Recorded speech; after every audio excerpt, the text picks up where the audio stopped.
yo sí creo que haya disminuido en un 20-30% la demanda de aspirantes. Es muy importante que los formadores de docentes y los docentes en formación tengan el dominio de diferentes lenguajes.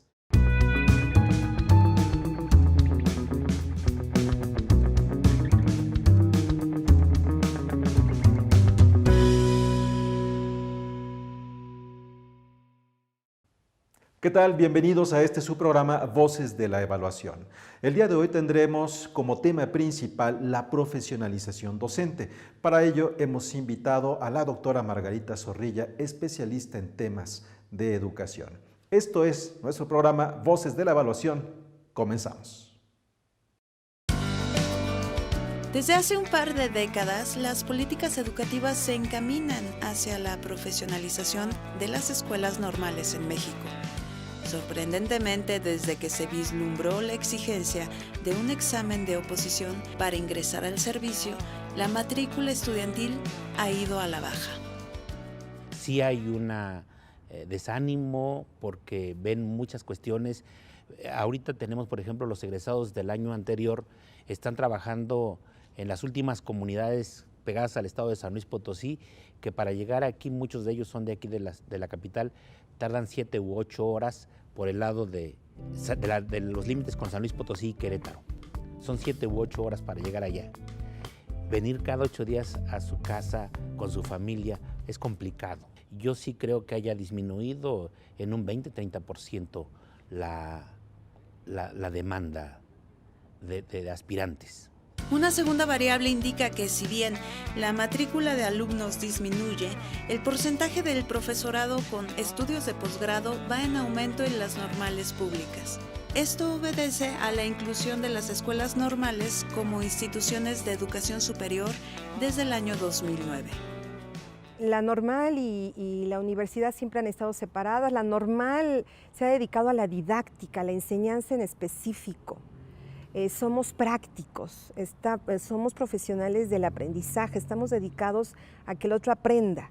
Y las universidades no, las universidades tienen otros componentes como la difusión, la investigación y muy poco de didáctica, muy poco de enseñanza. O sea, están dedicados más a esta parte cognitiva de marcos teóricos de referencia más completos, o sea, la teoría, ¿no? Como tal, más teóricos, menos prácticos.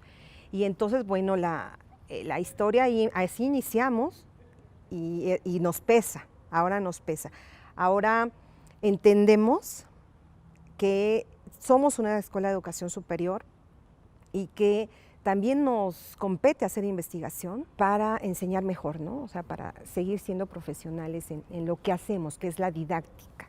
Es también en aras de la profesionalización docente que egresados de otras instituciones de educación superior, siempre y cuando obtengan un grado en educación, tienen la oportunidad de estar frente a un grupo en la formación básica. En el caso de esta unidad en particular, nosotros nos abocamos en primera instancia a normalizar el perfil profesional de quienes acuden con nosotros en primera instancia. Ya se encuentran en aula, pero no cuentan con el perfil docente como tal. Son profesionistas con carreras a veces trunca, pero no tienen el perfil docente. Entonces buscan esta institución básicamente para regularizar el perfil. Y a pesar de la competencia del maestro normalista frente a otras instituciones de educación superior, su papel en la educación tiene un gran peso. Yo creo que las escuelas normales, según la información que el INE ha publicado en este informe sobre educación normal, pues muestran que las escuelas normales están formando al menos la mitad de sus egresados, egresados con perfil idóneo, y eso creo que es importante hacerlo notar. Nuestros alumnos han presentado exámenes no solo en el estado de Hidalgo, les han dado la oportunidad de presentar examen de ingreso en el estado de México y afortunadamente los que han ido allá obtuvieron la plaza. Les dieron oportunidad de presentar exámenes en el estado de Querétaro y han resultado idóneos en este proceso. Eso es muy grato para nosotros. En el estado de Hidalgo también varios de nuestros alumnos, tenemos el reporte de la propia área correspondiente de la Secretaría de Educación Pública, en materia de evaluación que nos da a conocer estos informes.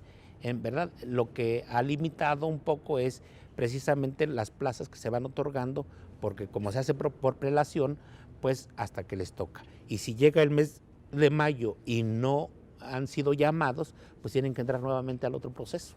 O sea, tengo muy claro el panorama de que no me van a mandar o no voy a trabajar donde yo quiero. En primer semestre fuimos a estudio de contextos y visitamos zonas urbanas, rurales, jardines particulares, jardines en situaciones indígenas, en donde todavía se habla náhuatl, y es así como que fue una experiencia más bonita, por llamarlo de alguna manera, ir a un jardín indígena, ver su trabajo, la labor del docente. Pero también es importante que se nos proporcionen las políticas educativas que nos permitan de veras formarnos.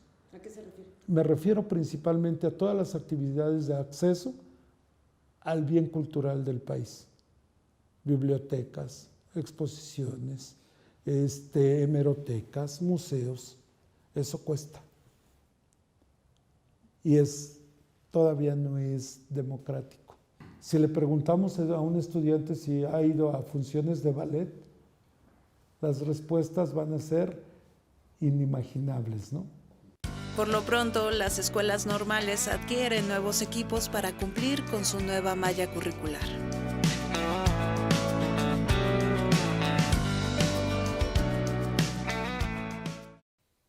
Uno de los grandes retos que tiene ahora el magisterio es encontrar de qué manera la vocación puede ir de la mano con la profesionalización y así enfrentarse a ese conocimiento que antes no formaba parte en la idea de educación.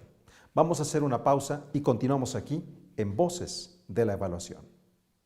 Porque la materia prima con la que trabajamos los educadores, pues son los seres humanos, que también los seres humanos, pues no somos una máquina, ¿no? Entonces, lo que usted decía hace un momento, o sea, hay un dinamismo en la vida humana y hay que aprender a conocerlo.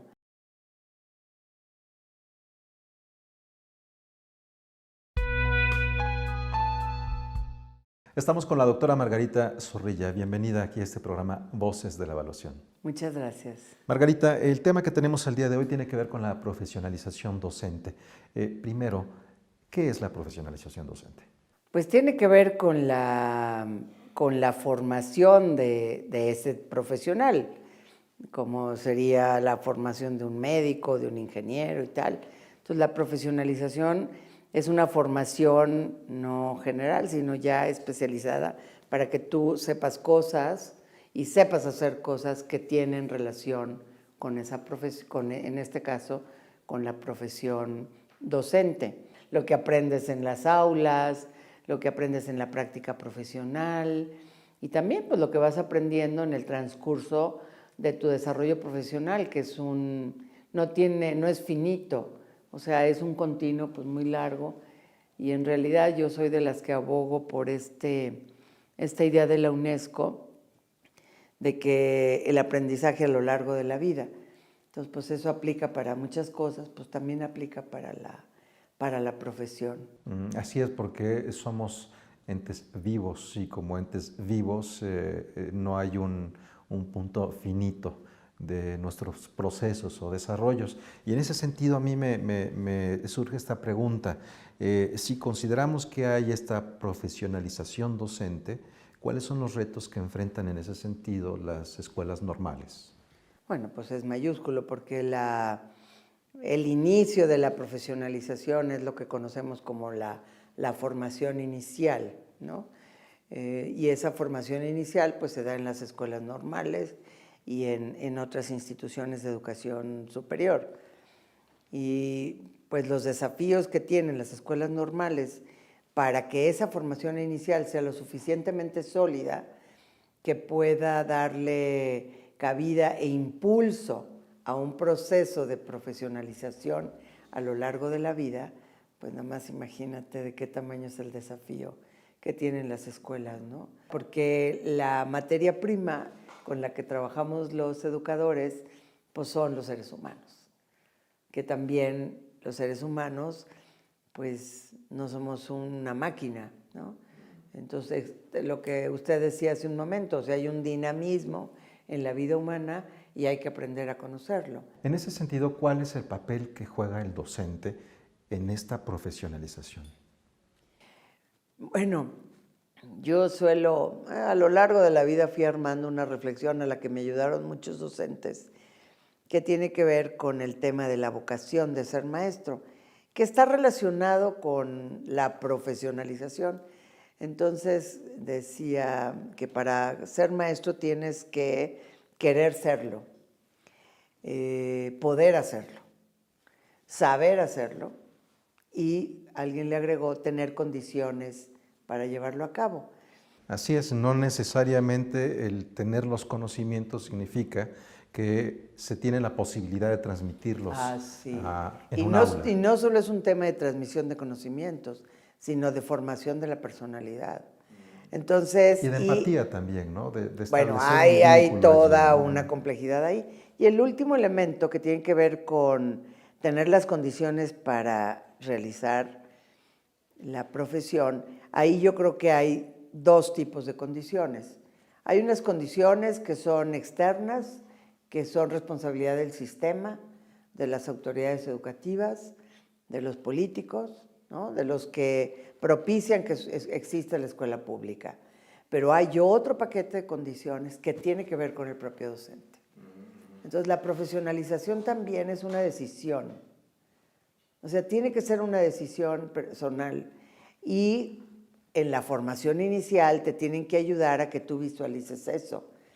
O sea, porque no es que me den, sino que yo soy responsable de mi propio desarrollo y de mi propio aprendizaje. Le queremos invitar a que nos acompañe para ver un reportaje que hemos armado aquí, que tiene que ver justo con aquellos elementos que los profesores asumen son los que necesitan para la profesionalización. Muy bien. La nueva malla curricular de las escuelas normales de México incluye el manejo de las tecnologías de la información y comunicación, ampliar el número de docentes para las escuelas indígenas, el aprendizaje del idioma inglés, así como fomentar los intercambios nacionales e internacionales con otras instituciones. En la Escuela Normal Preescolar de Panotla, Tlaxcala, se están llevando a cabo las modificaciones necesarias para el cambio. Todas nuestras aulas tienen cañones de última generación, precisamente para darle un mejor servicio a las estudiantes que están a nuestro cargo, ¿sí? Y obviamente pues nuestros maestros pues manejan la tecnología y pues creemos que es un elemento básico y mínimo deseable para un docente que se encarga de formar formadores, ¿no? Es muy importante que los formadores de docentes y los docentes en formación tengan el dominio de diferentes lenguajes, entre ellos los lenguajes de la comunicación y la tecnología. Es decir, todo el asunto de la computación tiene que estar al servicio de la educación, no como un vehículo de comunicación, sino como una estrategia pedagógica. Hacer que las computadoras nos sirvan como recurso de enseñanza. El arribo a este punto de modernización, cambios en la malla curricular y objetivos de profesionalización resulta fácil de observar. Sin embargo, la transición ha sido complicada debido al contexto histórico de las escuelas normales, específicamente las rurales, que surgen después de la Revolución Mexicana. Desde aquí se observa cómo empieza la bifurcación que da origen a una inequidad educativa. ¿Por qué digo esto? Bueno, porque los maestros rurales eran solamente con la primaria, entraban a la normal rural y solamente tenían 2 años de preparación para ser maestros y con temas de actividades agropecuarias, de oficios, de artesanías, de trabajo colectivo. La vocación social de las normales rurales fue diseñada desde los gobiernos y desde ahí se trazó otra de las particularidades de las escuelas normales, su carácter femenino. Y entonces dicen, es que el perfil ideal para ser maestro tiene que ver con que sea bondadoso, que sea dulce, que le gusten los niños y empieza es cuando se empieza a feminizar O sea, ¿qué tan importante es este discurso ideológico? Bueno, que se feminiza la profesión del magisterio. En los últimos 20 años, el salto ha sido cualitativo, pues la reforma integral de educación básica comprende no solo la profesionalización del docente, sino una educación que permita a los mexicanos el desarrollo de competencias para la vida. O sea, no es nada más que se memorice el concepto, qué es un ser vivo y qué es un ser inerte, sino que tengan la capacidad de identificarlos y clasificarlos y conocerlos de una manera más cierta, concreta. Con 205 alumnas, la Escuela Normal Preescolar Francisca Madera Martínez, ubicada en Panotla, Tlaxcala, está habilitando un laboratorio de idiomas para lograr un nivel de inglés C1 y un francés que les permita participar de los intercambios estudiantiles con Francia. Y además están los salones de ritmos, cantos y juegos y por allá una sofisticada cámara, muy útil para sus prácticas docentes. Esta es nuestra cámara de observación, Arnold Hessel, ¿sí? Y específicamente nosotros lo llamamos que es un centro de experimentación. ¿Sí? Lo que hacemos acá es que junto con el recurso del Jardín de Niños Anexo, traemos a grupos de niños preescolares para recrear condiciones reales de trabajo. ¿Qué hacen los maestros en el aula? Dan los contenidos, las alumnas diseñan planeaciones de clase y lo que ellas hacen es que las corren en este momento un equipo de 3, 4 estudiantes, mientras en la parte de atrás está el docente observando, algunos docentes evaluando, pero también el resto de sus compañeras. Tienen audio para que lo que se dice acá se escucha de este lado y de esa manera pues las estudiantes puedan ir aprendiendo en la práctica. El conjunto de herramientas tiene por objetivo preparar docentes en el manejo de la información, de situaciones para la convivencia, la vida social y el permanente aprendizaje.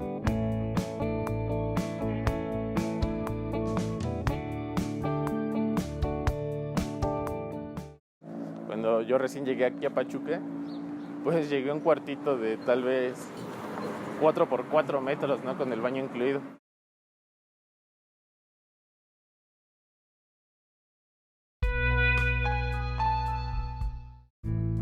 En el quinto semestre, Israel dejó la carrera de mecatrónica en el Instituto Politécnico Nacional por razones económicas. Decidió entonces ingresar a la Normal Superior de Hidalgo, en la ciudad de Pachuca, y tomar una licenciatura para dar clases de matemáticas en escuelas secundarias.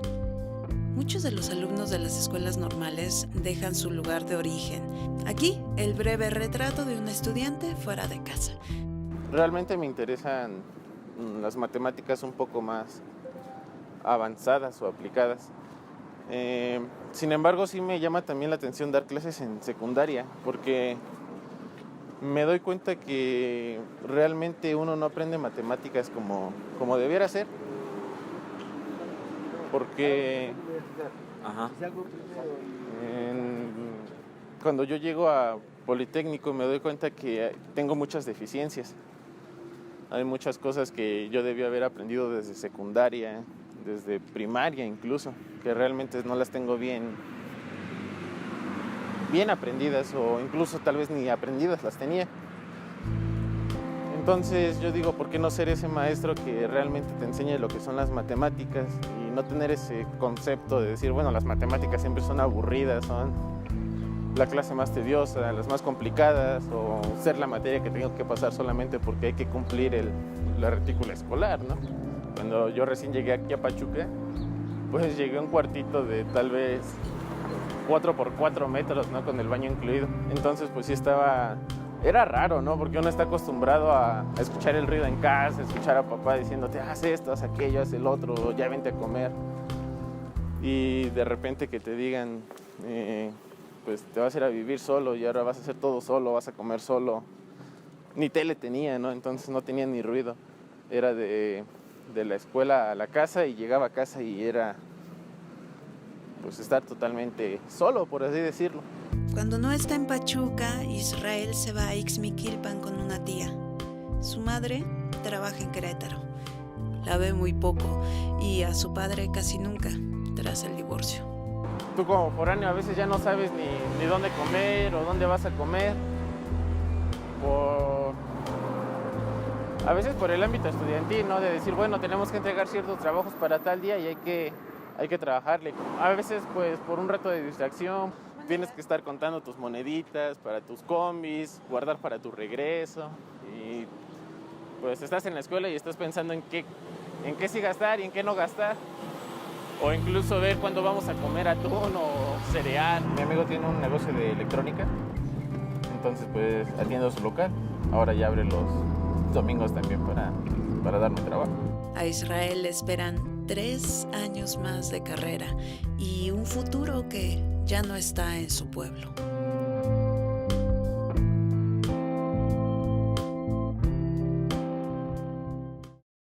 La evaluación docente nos permite conocer cuáles son las áreas de mayor necesidad. En el marco de lo que se defina que se va a evaluar en la evaluación docente.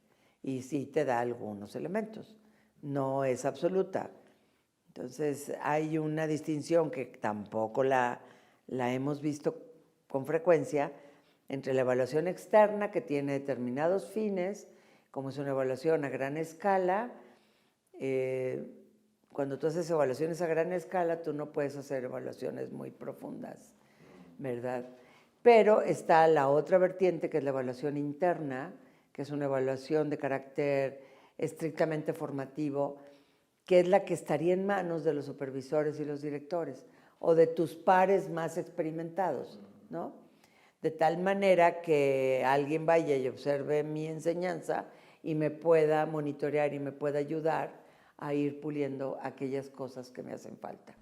¿Le parece que la reforma educativa ha puesto la atención suficiente en la profesionalización docente? Bueno, le ha puesto atención, no sé si sea suficiente. O sea, sí creo que es necesaria, y bueno, yo porque vengo de la vida académica, sí es necesario tener una idea más clara y más operativa de lo que significa la profesionalización, ¿no? O sea, creo que ahí nos hace falta trabajar un poco más a fondo, ¿no? Entonces, lo que ha hecho la parte de la evaluación docente en el marco del servicio profesional docente, que solo es un aspecto de la reforma, y hay que recalcarlo, es poner el dedo en la llaga de estas cuestiones, ¿verdad? En este momento existen un conjunto de perfiles, parámetros e indicadores que son la base para realizar la evaluación. Entonces, yo creo que pues hay que avanzar en eso. Yo luego me he preguntado muchísimas veces qué resultados obtendríamos si la evaluación de los docentes, una parte de la evaluación de los docentes, estuviera fincada en evaluar conocimientos y habilidades básicas, lectura, escritura y cálculo. No estoy segura cómo nos iría. Me queda una última pregunta. ¿Cuáles son los retos que tiene la próxima administración para continuar la profesionalización del magisterio? Yo creo que hay que clarificar más para todo el mundo qué entendemos por profesionalización docente y qué papel juega en la profesionalización docente la formación inicial y la formación continua, ¿no?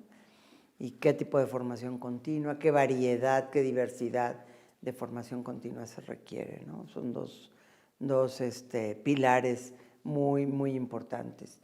Y el desafío más grande está en los dos lados, porque tenemos 1.200.000 docentes en educación básica, más los de educación media superior, que es el paquete completo de la educación obligatoria, que pues tenemos que atender la formación continua, ¿no? O sea, yo creo que eso es un hecho. Hay cambios curriculares y entonces es muy clara la demanda de nuevas necesidades, digamos, de que los maestros se sientan seguros en el manejo del nuevo currículo en la educación obligatoria. Pero a mi entender, el desafío más grande está en la formación inicial.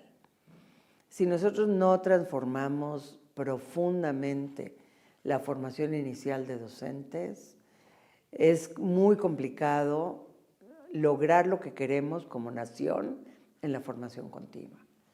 porque no vamos a tener el éxito que quisiéramos en la formación de nuestros niños, adolescentes y jóvenes, si no va aparejada también de una formación muy sólida y muy fuerte de nuestros maestros. Bueno, esto que nos dice me parece fantástico porque pareciera encontrar el hilo negro, pero se trata de que las herramientas no tomen el papel protagónico, porque lo importante es eso, el recurso humano. Pues mira, hasta ahorita no hay evidencias de que sustituyan al trabajo del profesor. ¿Por qué? Porque la relación pedagógica es una relación interpersonal. Podría estar muy mediatizada, pero es una relación interpersonal. Y además de las normales, un tema que tenemos que enfrentar es la formación inicial de docentes que van a la media superior y a la secundaria. Porque ahí tenemos muchos años, que los que quieren esas posiciones vienen de profesiones distintas, médicos, ingenieros, etcétera, etcétera. Eso está bien, pero necesitan tener una especie de protección pedagógica que les permita enfrentar a los chavos, etcétera, etcétera, ¿no? Perfecto. Pues Margarita, muchas gracias por compartirnos todo esto que nos pues gracias a ustedes. dicho en esta ocasión. Y esperamos vernos en otra ocasión. Yo también eso espero. Gracias. De esta manera llegamos al final de Voces de la Evaluación. Los invitamos a que no se pierdan nuestra siguiente emisión.